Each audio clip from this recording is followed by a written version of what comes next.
Hi friends, Sarika recipe मराठीमध्ये तुमचं खूप खूप स्वागत आहे। आज आपण मस्त अशी सुटसुटीत मोकळी आणि एकदम झणझणीत आणि चविष्ट साबुदाणा खिचडी कशी करायची ते पाहणार आहे। तुम्हाला बघून कळत असेल, मस्त अशी आपण ही साबुदाणा खिचडी बनवलेली आहे, पण तेवढीच चविष्ट बनलेली आहे। तुम्ही ही तुमच्या कोणत्याही उपवासाला बनवू शकता। इथे बघा, सर्वप्रथम मी इथे 5 ते 6 इथे हिरवी मिरची एकदम बारीक अशी वाटून घेतलेली आहे। तुमच्या आवडीनुसार हिरवी मिरची घाला। अर्धी वाटी मी इथे साबुदाणा रात्रभर भिजवून घेतलेला आहे। छान मोकळा भिजलेला आहे साबुदाणा, बघू शकताय तुम्ही। आता जे वाटण केलेलं आहे ते यामध्ये घालून घ्यायचं। थोडंसं शेंगदाण्याचं कूट पण आपण यामध्ये घालून घेणार आहे। इथे तुमच्या आवडीनुसार तुम्ही घालू शकता। मी अंदाजे इथे भाजलेल्या शेंगदाण्याचं कूट घातलेलं आहे, 5 ते 6 चमचे होईल एवढं घातलेलं आहे।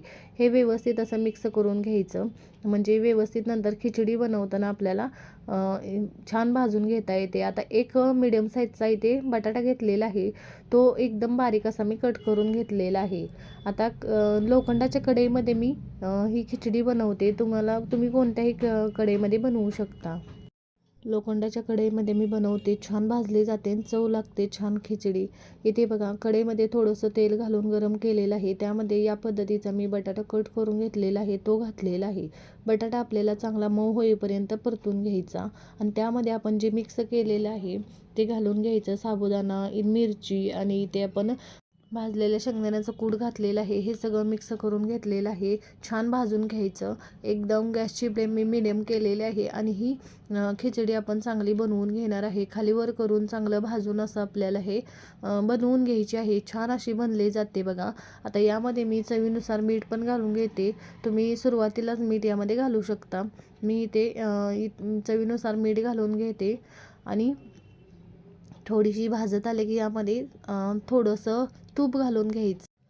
तुपामुळे छान चव लागते बघा आपल्या खिचडीला, त्यामुळे मी थोडंसं तूप पण घालते, 1 चमचाभर। तुमच्या आवडीनुसार तुम्ही तूप घाला किंवा नाही घातलं तरी पण छान लागते, पण तूप घातल्यामुळे एकदम टेस्टी अशी ही आपली खिचडी लागते बघा। 1 चमचाभर मी इथे साजूक तूप घातलेलं आहे, मस्त टेस्ट लागते बघा। त्यामुळे मी तेल कमीच वापरलेलं आहे किंवा तुम्ही सुरुवातीलाच जिथं मी तेल घातलं त्यावेळेसच तुम्ही तूप घालू शकता, पण अशी भाजल्यानंतर तूप घातलं की छान चव लागते बघा। मी तूप घातल्यानंतर थोडीशी भाजून घेतलेली आहे।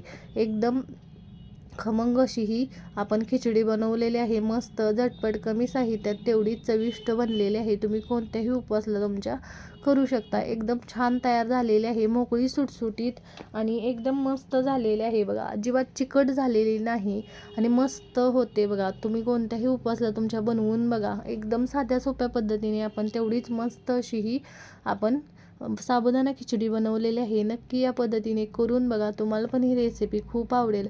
मस्त झालेली आहे, एकदम टेस्टी बनते, नक्की करून बघा। तुमची पण छान चविष्ट आणि झणझणीत अशी साबुदाणा खिचडी बनेल। करून बघा आणि कमेंटमध्ये जरूर सांगा तुम्हाला आजचा व्हिडिओ कसा वाटला। व्हिडिओ आवडला असेल तर व्हिडिओला लाईक करा, शेअर करा। चॅनलवर नवीन असाल तर चॅनलला सबस्क्राईब करा, बेल आयकॉनला क्लिक करा। व्हिडिओ पाहिल्याबद्दल धन्यवाद।